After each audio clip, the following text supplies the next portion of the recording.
দেশের প্রচলিত ইটভাটা ধোঁয়া ও কার্বন নিঃসরণের ফসলি জমি, গাছপালা এবং মানুষের স্বাস্থ্য ক্ষতিগ্রস্ত সহ হুমকির মুখে পরিবেশ।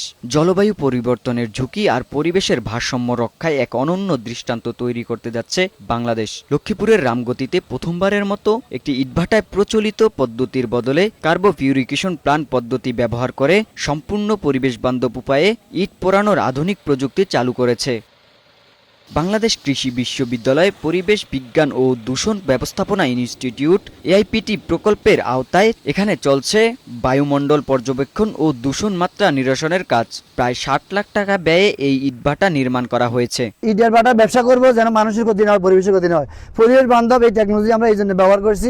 ইঞ্জিনিয়ার আলী হোসেন বলেন, শুধু ইটভাটা নয়, শিল্প কারখানায়ও কার্বোপিউরিকেশন টেকনোলজির মূল উদ্দেশ্য পরিবেশ ভারসাম্য রক্ষা করে বায়ু দূষণ কমিয়ে আনা। এই ধোঁয়াটাকে যদি ফিল্টারিং করে জিরো কার্বনে সাদা শীতল বাষ্পে পরিণত করি, তাহলে পরিবেশ বাঁচবে, আমরা বাঁচবো, কৃষি বাঁচবে। যদি এটাকে পরিবেশ বান্ধব করা হয় তাহলে সবাই উপকৃত হবে। ভবিষ্যতে পরিবেশ নীতি নির্ধারণ এবং বায়ু দূষণ নিয়ন্ত্রণে গুরুত্বপূর্ণ ভূমিকা রাখবে বলে মনে করছেন গবেষকরা। বায়ু দূষণের প্রায় ৫৮% জন্য দায়ী করা হচ্ছে ইটভাটাকে। কার্বোপিউরিফিকেশন টেকনোলজি যদি গভর্নমেন্ট কর্তৃক অনুমোদিত হয় এবং সেটি সারা বাংলাদেশে যদি ছড়িয়ে পড়ে, নিঃসন্দেহে আমার ইটভাটার এই শিল্প নিয়ে যেসব উদ্যোক্তারা আছেন তারা অনেক বেশি লাভবান হবেন। স্থানীয়রা এই উদ্যোগকে স্বাগত জানিয়েছেন। তাদের প্রত্যাশা, এই ধরনের প্রযুক্তি কার্যকর হলে ইটভাটাকে ঘিরে দীর্ঘদিনের পরিবেশগত উদ্বেগ অনেকটাই কমে আসবে। এটা কোনো পরিবেশ নষ্ট করে না, এটা খুবই ভালো।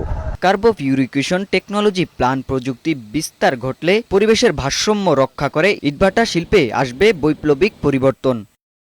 মুনসুর আলম, বৈশাখী সংবাদ।